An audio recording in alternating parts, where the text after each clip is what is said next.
The Big 12 Experience Week 4 preview at Picks Edition on the Sports Gambling Podcast Network is brought to you by Underdog Fantasy.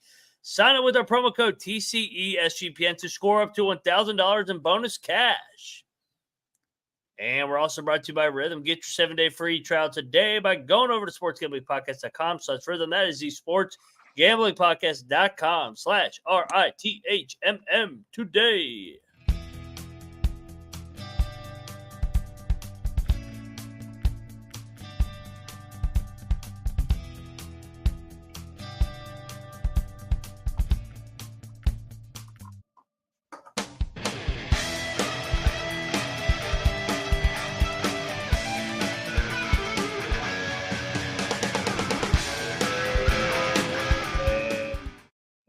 Welcome, everybody, into the Big 12 College Experience, part of the Sports Gambling Podcast Network, Week 4. God, I can't believe we're already at Week 4. Feels like yesterday we were doing team previews. Now we begin the actual gauntlet almost across the board. Next weekend will be the first full Big 12 Saturday. But until then, we got a little bit of an appetizer here. We got 8 games on the schedule. Including 5 conference games. We did have TCU, UCF last week.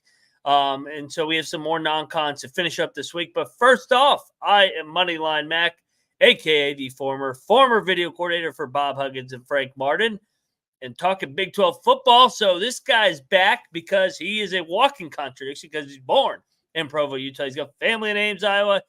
He is the co-host of the Ryan and Rush Show. Rambling Rush, what is up, my man?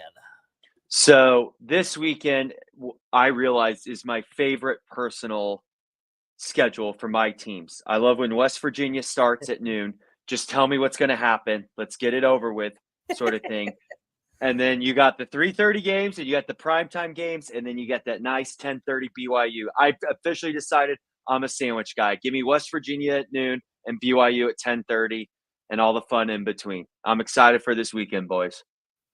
I am excited too. And another man that's excited, he's rocking the Ryan and Rush Show. So you know he's looking sharp because he is always fighting a family civil war in these Big 12 teams. Big one in Stillwater where he's got some family. He's also got some in Waco. He's got some in Fort Worth, Orlando, Cincinnati, all the way to Tucson. He is the Big 12 guru, a.k.a. the green mowing, weed growing. Troy Chewning, what's up, man? Go Pokes. What's going on? I was about to say to Rush, he's either a sandwich guy or like just appetizers and then straight to desserts, which I can always be. I can always be convinced to eat a couple of appetizers and then just go straight to ice cream or like a blizzard with 3 or 4 different candies in it.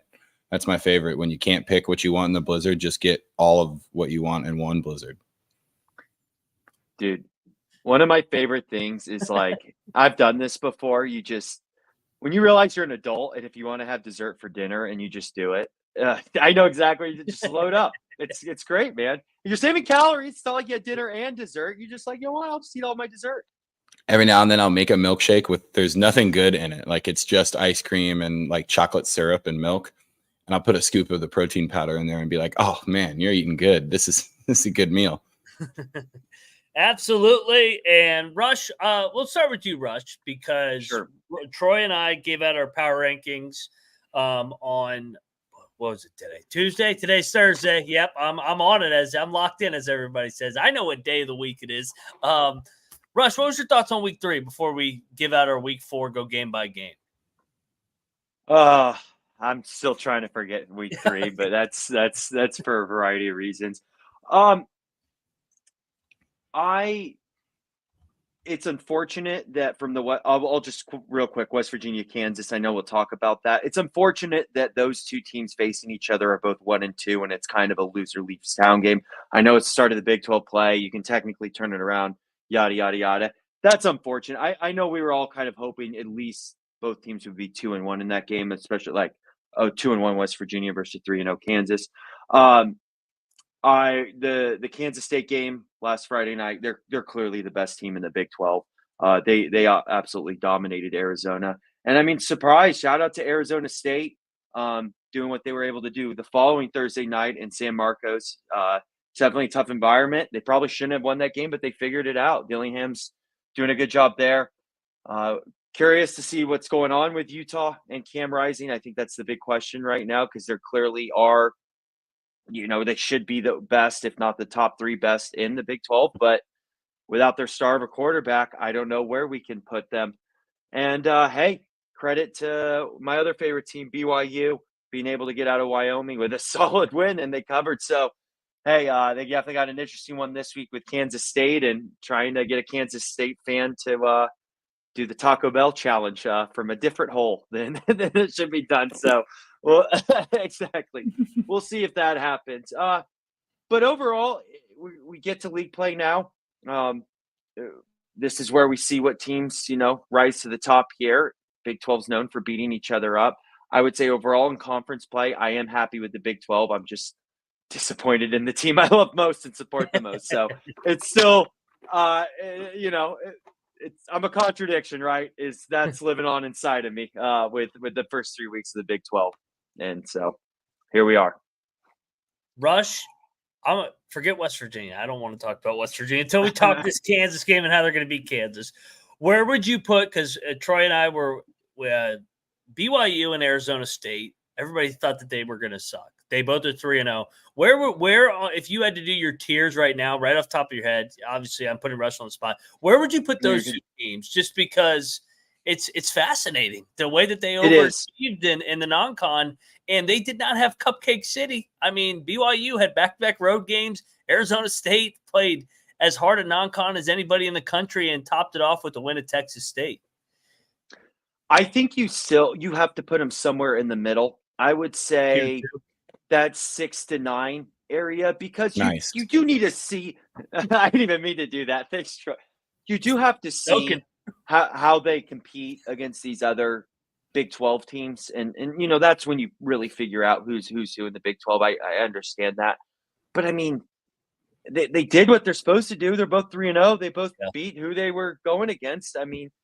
I get it. Mississippi State's not that great, but I mean, that's still an SEC team you're playing. I mean, I guess their common opponent would both be Wyoming. So they both, gave it to Wyoming, which, they're not probably as great as we thought that they were going to be this season. I'm pretty sure Idaho beat them, if I'm not mistaken. So Wyoming's definitely the team that, we were thinking of kind of last year. But, hey, they won the games they're supposed to win.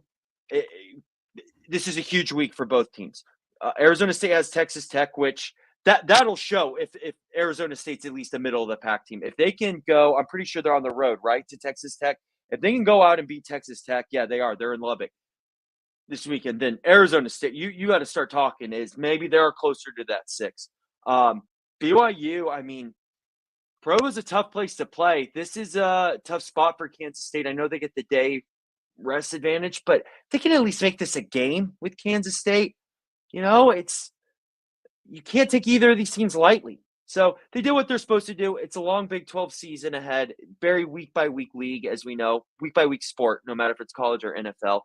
But you got to give them credit. You got to, I would say, solid middle of the pack. They do have their limitations, though. There's still concerns about BYU's offense, and I think Arizona State's side of things is how deep are they? And once you kind of we're at this week now, I don't mean to keep going on, but this just applies to college football across the board. You got film on these teams now, and you're playing like your conference games, which do mean a little more. So we always see not a lot of teams, but we do see teams jump off to these bigger starts, and then they kind of fall back as the season goes. And it's like, maybe we were right from the start. So we'll see. But very impressed. They've done what they were supposed to do. You're in agreement with Troy and I. We had him in that tier 2, like middle of the pack. Mm-hmm.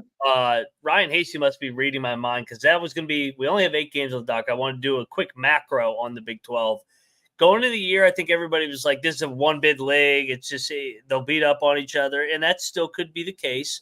But I also think the Big 12 did their job for the most part in the non-con of not shitting the bed. There was no Baylor getting drilled by Texas State. There was no Texas Tech going to Wyoming as a 17-point favorite. The only teams that shit the bed as favorites, West Virginia losing at Pitt the way they did, Kansas and Houston losing at home to UNLV was definitely disappointing. And then Kansas again losing at Illinois, who's now ranked. Mm-hmm. Other than that, those were the only teams that lost as favorites. The other ones lost as dogs on the road. Colorado at Nebraska, Texas Tech and Pullman, tough place to play. But Troy, what's your thoughts? Could this be a 2-bid league by the end?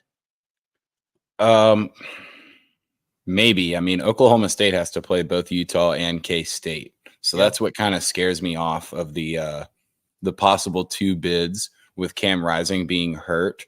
And, us not really knowing, is that a whole season? Is that 3 weeks? Is that 8 weeks? Is it he's going to play? With all of those questions, that does kind of scare me away from a second bid. I think Utah would have had the best chance to be that team that would lose in the championship game and still get a playoff bid because of the respect for their program. I think Kansas State might be the only chance for that. I feel as if Oklahoma State loses that Big 12 title game, they're not going to get a lot of respect and get one of those lower seeds as an at-large. I do think we should mention that UNLV might just be good. They are good. Yeah. And I think we should also mention that Wyoming and Mississippi State are bad. So fair. Where Arizona State is at right now is starting to make a little more sense, which is what makes the Tech game very interesting. Probably not expected to be that important when we looked at it at the beginning of the year. Of course, you've got the loser leaves town game, but besides that Utah Oklahoma State game, I don't know if there's too much this week that will necessarily determine, a second bid team. I guess if Kansas State really struggles at BYU, that could be somewhat hurtful, but those road games are still kind of judged as you go and get it done against a road league opponent. We're not going to take too much away from you. But yeah, I would guess your best bet right now for 2 teams would be K-State and Oklahoma State. Luckily, they do play kind of early, so there's a chance that maybe they split and they both get in.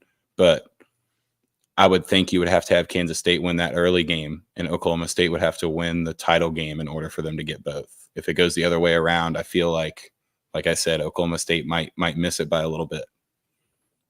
Russ, what's your take, man? Do you see it? Yes, but I also see a committee that's going to want 5 SEC teams and 4 Big 10 teams. I mean, that's the thing, and that's the concern here. I will say, to add to Troy, watch out after Iowa State won Cyhawk. They can slip around in there too. We'll see how their durability is the rest of the season. It's gotta be a perfect situation. It's got to line up perfectly. Now, we've seen it with NIU beating Notre Dame. That definitely helps the Big 12 out. Hopefully Notre Dame can slip up again, and that should potentially give us a path to an extra team in here. You got to think it happens. Seasons get late. Guys get injured. It's going to have to be a perfect storm. But I think where we were 3 weeks ago compared to now, I think you can have more optimism. You can be more optimistic that 2 teams would be able to sneak in there. I'm going to lean towards no, just based off the bias from the committee, but I do feel better about it. You probably lean no, too, because of the uncertainty with Cam Rising. If Cam Rising was healthy, you could say Utah and K-State got a pretty good path, in our opinion. I will say there's a much better chance of them getting 2 than there was if one of them had lost to Tulane or in Arkansas week 2. Those 2 comebacks were ginormous for this league in the huge outlook, Troy. There's also a really weird scenario where Cam Rising doesn't play against Oklahoma State, and Oklahoma State gets that win, and they don't hold it against Utah if he comes back later in the year, and they might not even play in the Big 12 title. Whereas, Oklahoma State loses to K-State after getting a sweet win against Utah at home, but there's no Cam Rising, so they don't really hold that against Utah. That's the play. They reward Kansas State for beating Oklahoma State, and Utah and K-State play. On to something. Yeah. This actually might be a perfect storm blessing. I like this, Troy. Yeah, because, we talked about it when we did the Utah. It's the reverse Florida State. Like, they're not going to punish them for getting their quarterback back instead of losing their quarterback. Like, we went 10-0 with Cam Rising. We should be in the playoff. Yeah, I actually kind of agree with that the more and more I'm coming around, because when we did their schedule, they don't have K-State. This is their only – shout out to Ryan H. This is their only game they're going to be a dog in. So maybe a little more conservative from Whittingham. They're playing with house money. And if they lose a game, they just run the table and they get in that way. So let's pick some games, though. But first, let's do it. We got to talk about, our own show. The war against corporate gambling is heating up, and SGPN needs you to do your part. Get on over there, a couple seconds out of the day, rate and review the show. The Big 12, that is, the Big 12 experience and the college football experience, all the college experience. Damn it, we got all these channels. Get on over there. All you got to do is rate and review, and tell a friend, tell your mom, tell your cousin, tell everybody you know. Word of mouth is the heartbeat of SGPN. Help us help you. And we are also brought to you by Underdog Fantasy. Sign up with the promo code TCE SGPN. Do claim your special pick and first time deposit. Offer up to $1,000 bonus in cash. Troy, what we got cooked up over there? I know we got the all Big 12 Underdog. We've got the all Big 12 4-way pick'em. I usually do 3 ways, but shout out to Diddy when you have 1,000 bottles of oil, you just got to add more people. And this is all guys, I think. We're going higher on Baron Morton's passing yards. They're set at 263.5, and he's been, even in struggling games, he's been able to throw the ball. And then we're going higher on half of a rush or reception touchdown for Cam Scatterbo, who, when you see white running backs, it gets me juiced up. Corey Kiner for Cincinnati has been really carrying the ball pretty well. And what's his yardage at, Kiner? I'm just doing over half of a rush reception TD, or higher than half of a rush reception TD. Okay, so these are TDs. Got it. Yeah. And then Travis Hunter, because he's going to be the best player on the field for every game that he plays, and his stats matter to him more than whether they win or lose. So, and they matter to us now too. So you've got to profit off of that approach. And then his is half a touchdown as well, Troy. Yes. So to recap, Troy's given out, and we are going to, Rush and I will ride with it. Baron Morton higher, 263.5 passing yards.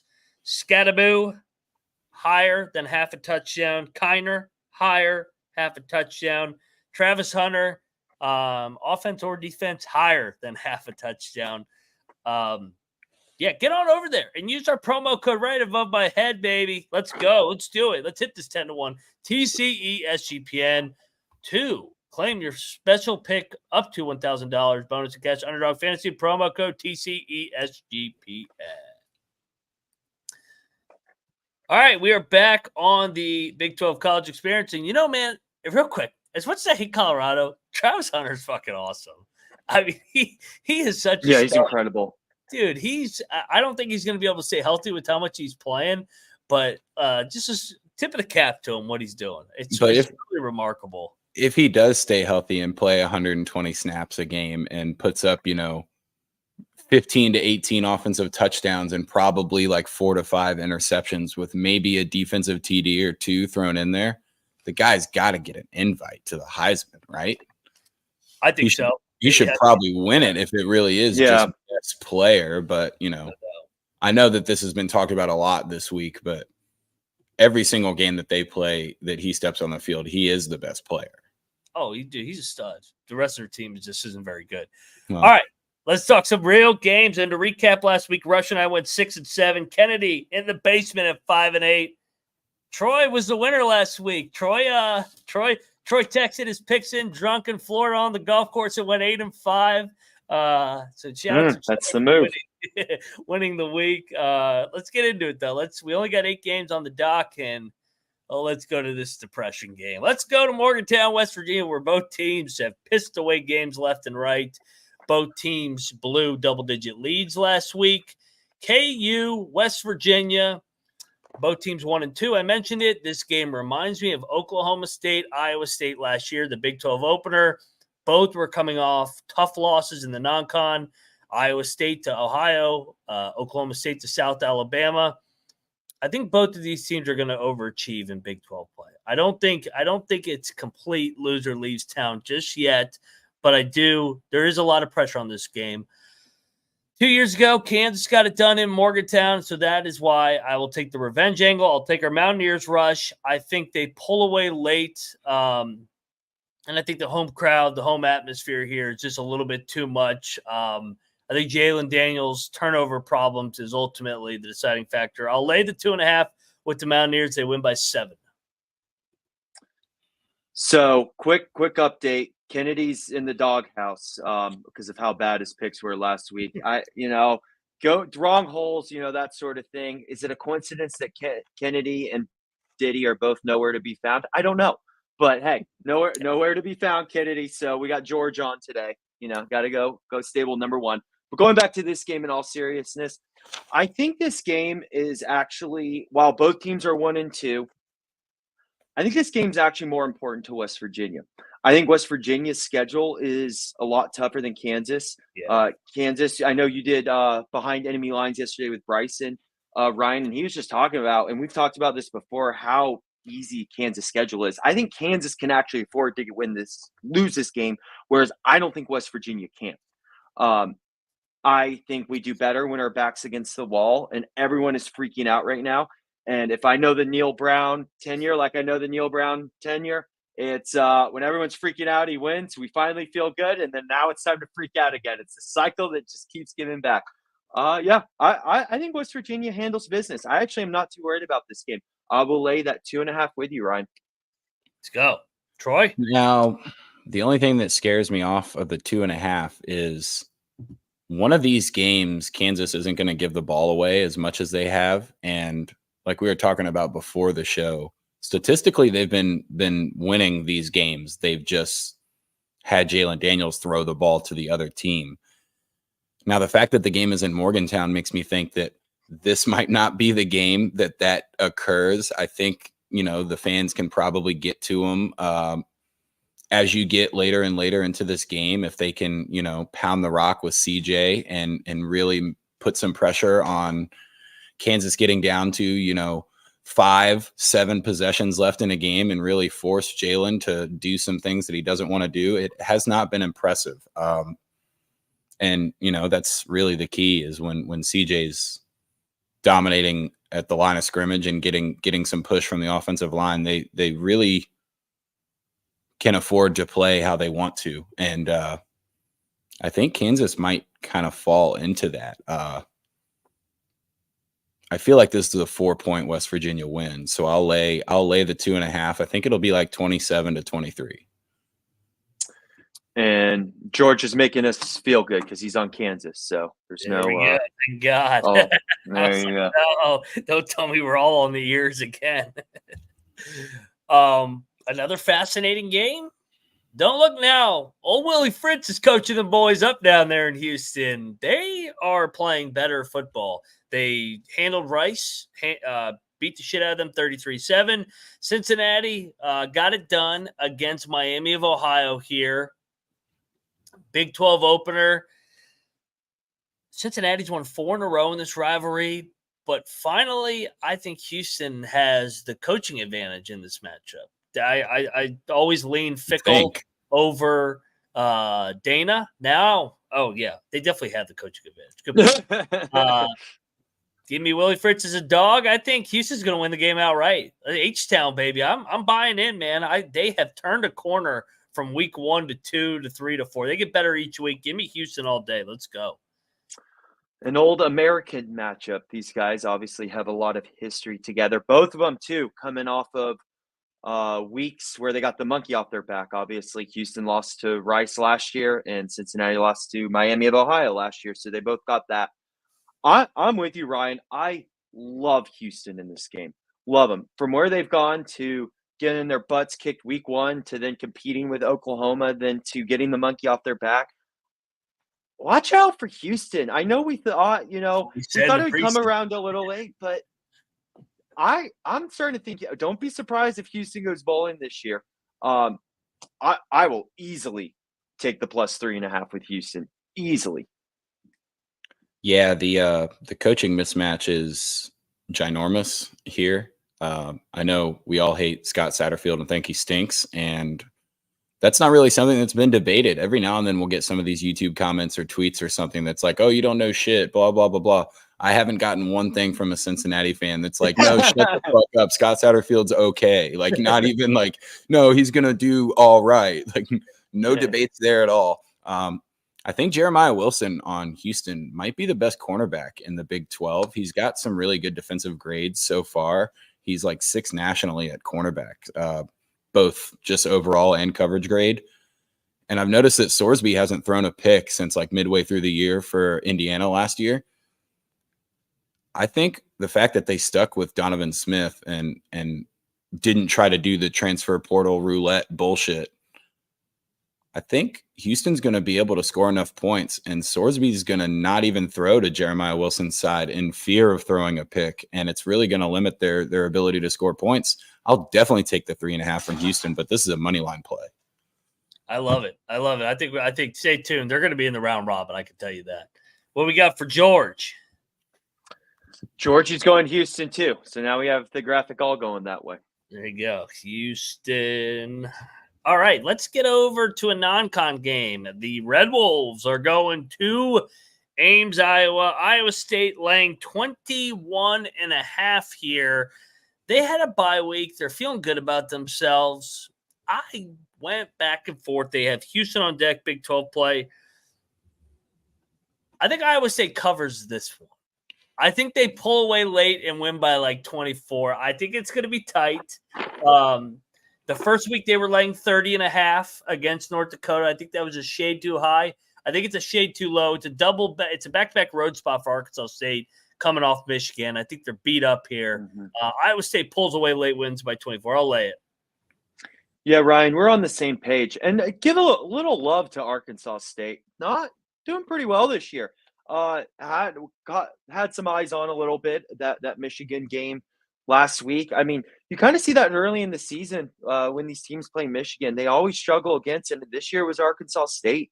Played that game pretty decently. I guess there was never really a concern that Michigan was going to lose it, but they never ran away with it either. And, hey, if you do that in the Big House and you're in Arkansas State, that's a solid moral victory. But I'm with you.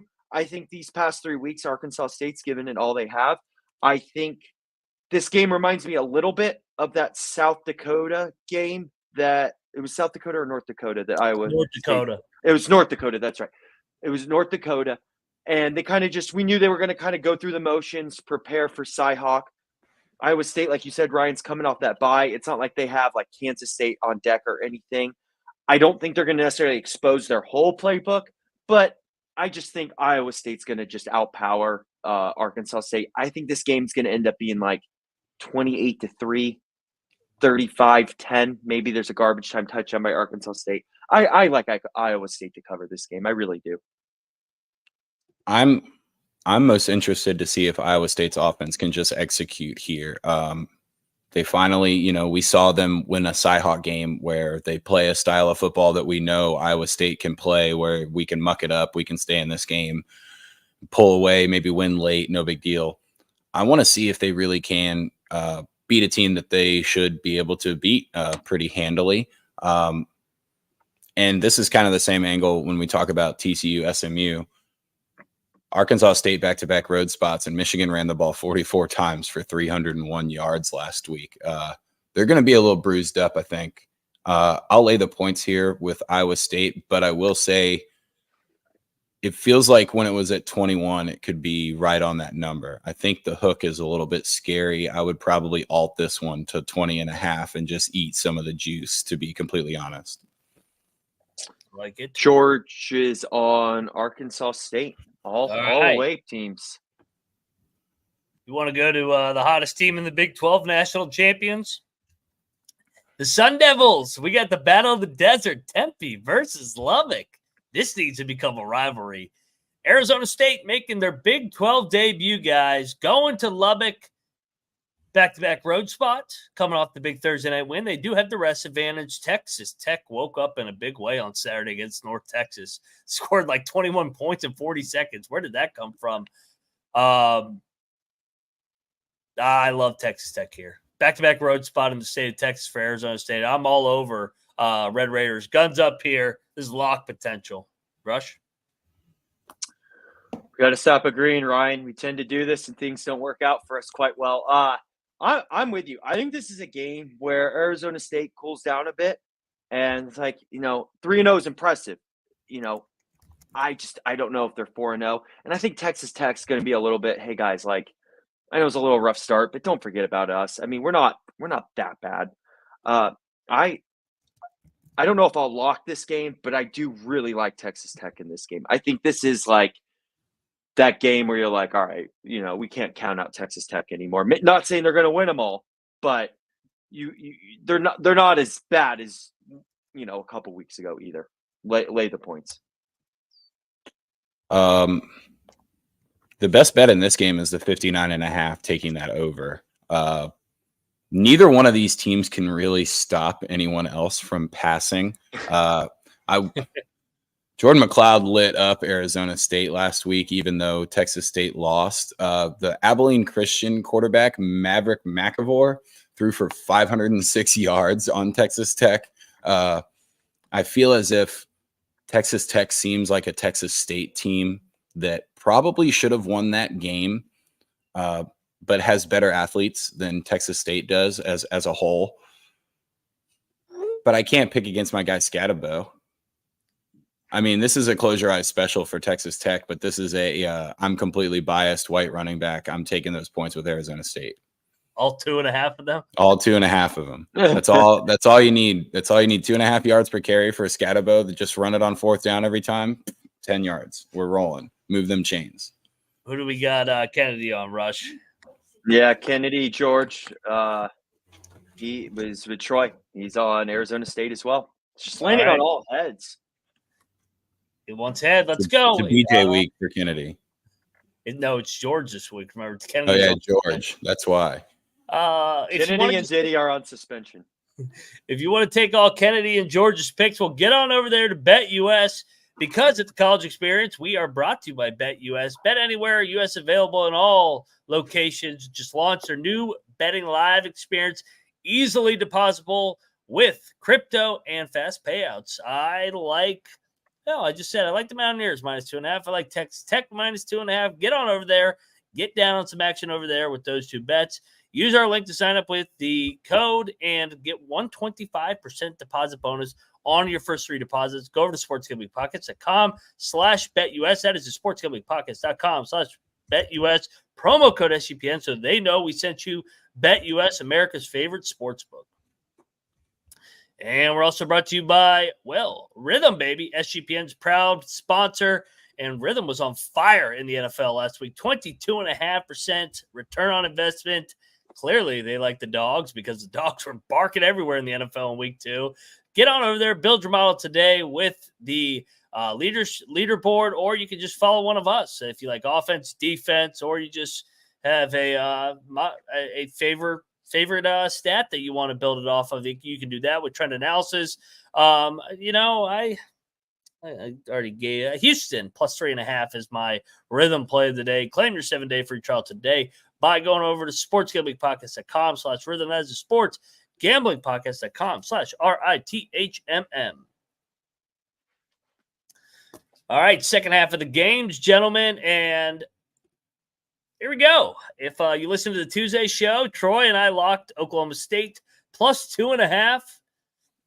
Why would it flip 5 points? You know who's not playing. Cam Rising will not play unless something drastically changes. Troy already laid it out. They're going to rest him for this game, then run the table. Cowboys all day. Gundy's had this one circled. There's not going to be a letdown, in my opinion, just because Rising isn't going to play. I think they control the line of scrimmage, and Ollie Gordon is finally unleashed. Guns up, Cowboys. I would have taken OK State -2.5, even if Rising was playing. Agreed. I've always felt like this was a welcome to the Big 12 game for Utah. And to Troy's point, now it's like this is that schedule loss for Whittingham because he knows it's not going to hurt him. Brilliant point earlier, Troy. Yeah, lay this 2.5 easy. There's a lot of things in my life I've been around that go wrong, and the solution to all of them is just unplug them. Solution to all of them is just unplug it. Yeah, I think we see Ollie get on track here. I was worried a little bit with Cam Rising and the pretty poor yardage allowing Oklahoma State defense. At the time, I was thinking that, Kendall Daniels, the Oklahoma State safety, would have to have an all-star level game, both in coverage and trying to stuff the run. But with no Cam Rising, you can kind of sell out and put somebody else in the box and maybe slow down Utah. Glad I got them at +2.5, but I still will lay the -2.5. We're looking for multiple breadsticks from the Olive Garden this weekend. Mm-hmm. George? It's on Utah. George is staying on head. He's choosing the away teams. I mean, the guy did kind of, I guess he did have home field, but he was fighting the country that he worked. So, he likes the away teams. He's forming his own country. He needed France to win. Hey, guys, let's go over to the Iron Skillet. Here we go, baby. TCU, SMU, the final one, I believe, before they stop the series. Sonny Dykes Bowl. TCU blew one more. Do they have one more? They may have one more. But it's bullshit regardless. Yeah, they should play every year. This is crap. I'm going to be on SMU. They're off the bye. TCU off heartbreaking loss last week. I know it's not really a road game because they're both in Dallas-Fort Worth area. But I think this is the SMU get-right spot. They finally committed to a quarterback. I don't know why they've been playing two quarterbacks this entire time. They're going with Jennings. Give me SMU as a home dog to win outright. I guess we're gonna finally differ, Ryan. I'm gonna Benedict myself from my preseason take. For some reason, I always felt like this is the one that SMU was gonna get in the Sonny Dykes Bowl, the Iron Skillet. But I think the way TCU lost last week, I think they're gonna come out hungry in this game. And even if they're like, "Hey, we lost our first Big 12 game, we'll figure out the Big 12, but we gotta at least win our home." I also think this might be a perfectly placed line. I think TCU wins this game.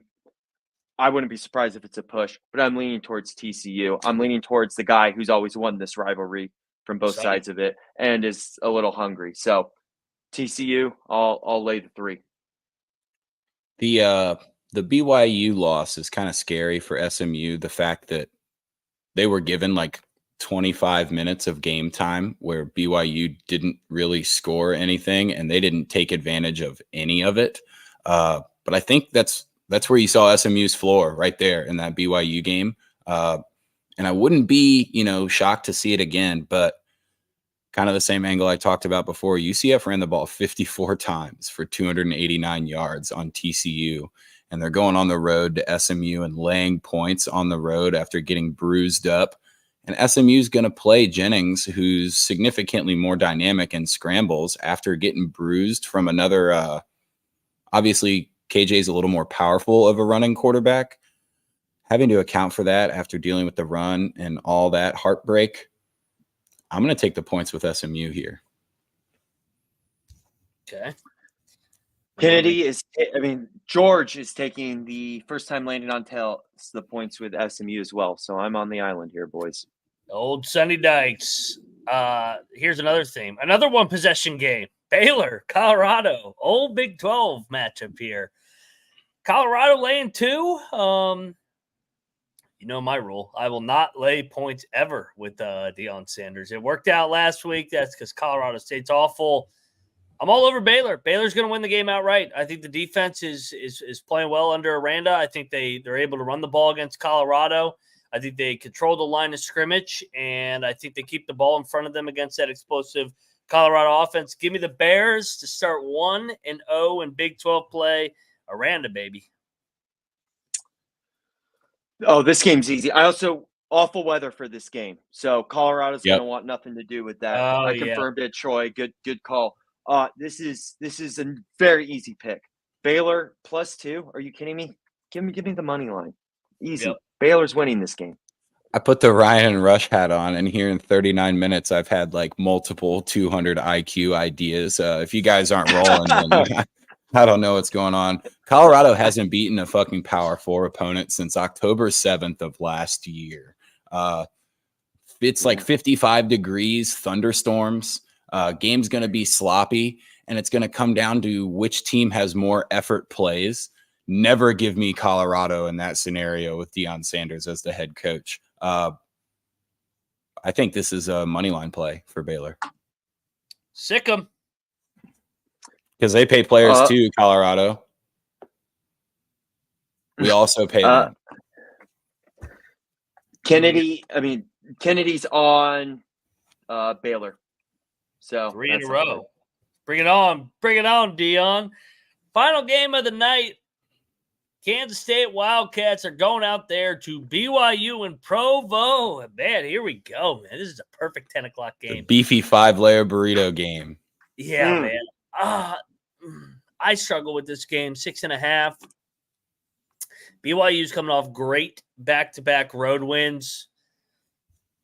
I think you're getting a discount with K-State here. I think this is a little bit of a letdown coming off the 2 big road wins here. I think K-State pulls away late and blows it open in the second half. I'll lay it with K-State, even though they do have Oklahoma State on deck. But I just think that they're such a well-oiled machine, and Avery Johnson's getting better and better each week.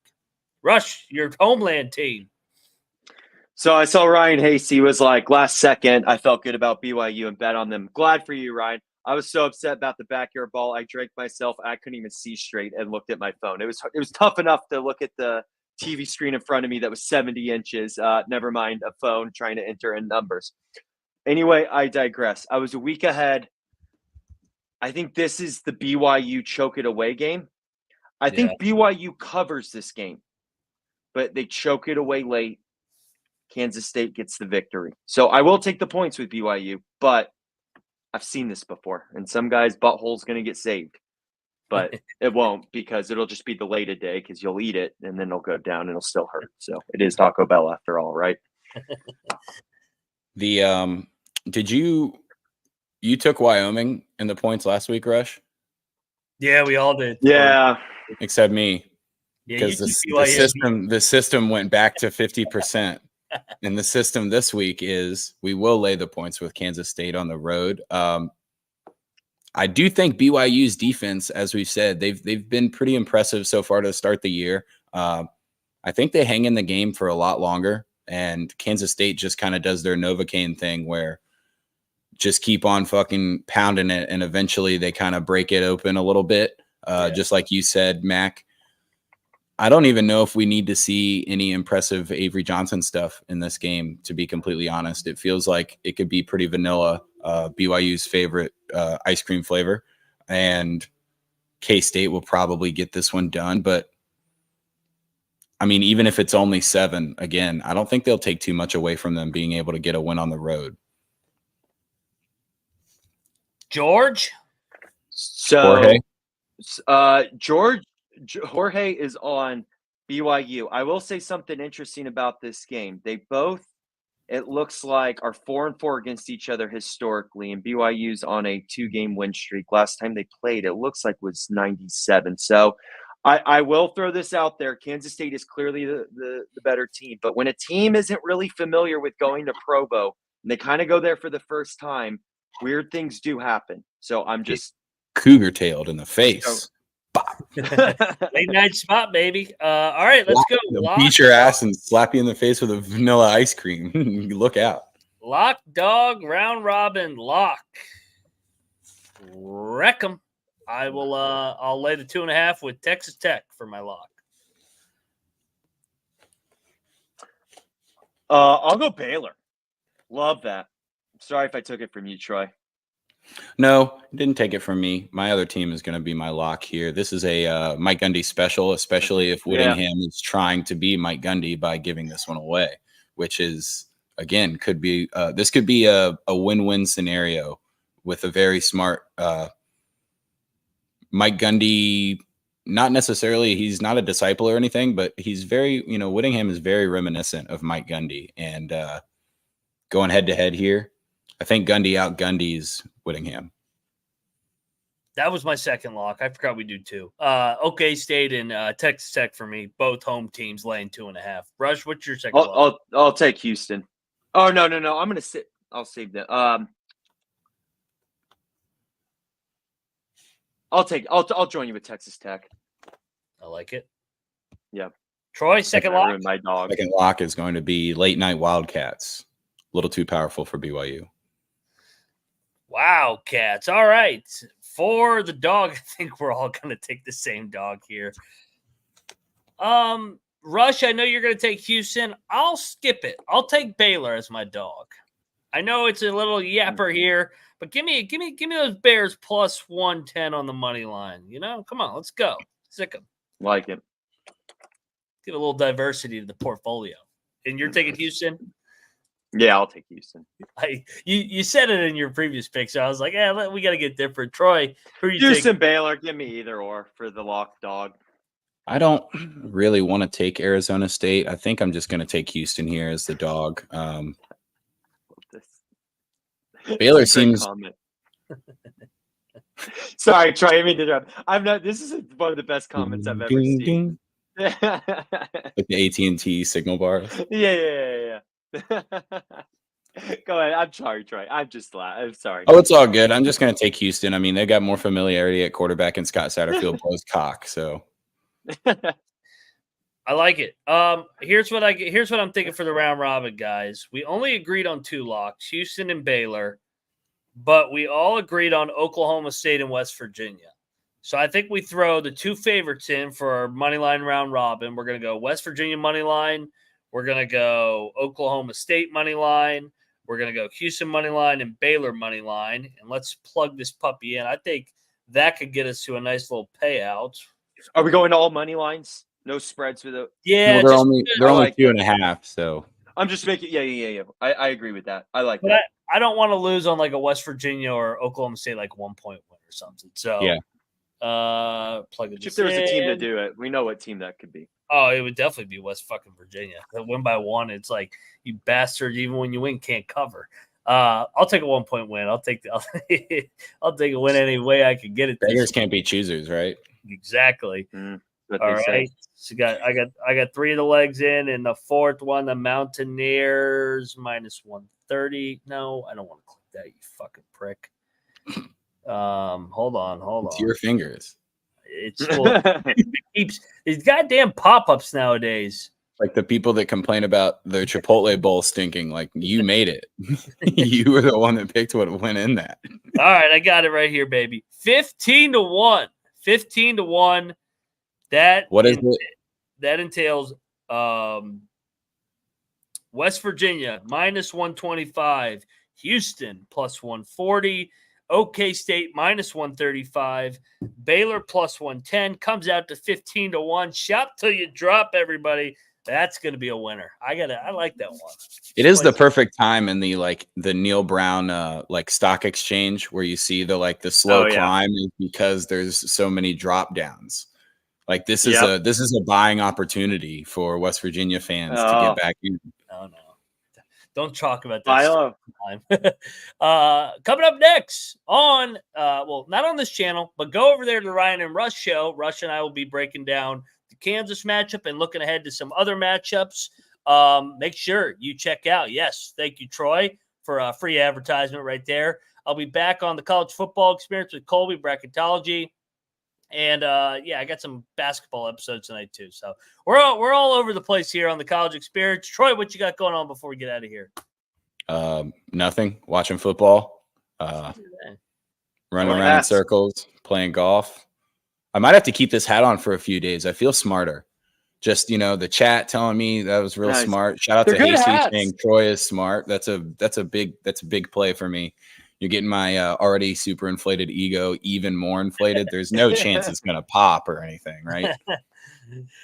Rush, what you got? We got Ryan and Rush, and then we got Patriots on tonight. Yeah, let's go Pats, baby. Playing the Jets. Oh, I hate the Jets. Rush anyway, check us out, Ryan and Rush show. And then, go Mountaineers. I guess that's all I can say. I'm still kind of speechless from Saturday, but we move on. We do move on. He's at Troy Chewning. He's at Ramley Rush. I'm at Moneyline_Mac. We are the Big 12 College Experience, and Rush is about to get humbled when his team gets their ass beat by the Jets. Let it ride. We are getting a discount double check tonight. Aaron Rodgers guaranteed rushing TD. I put them in the group.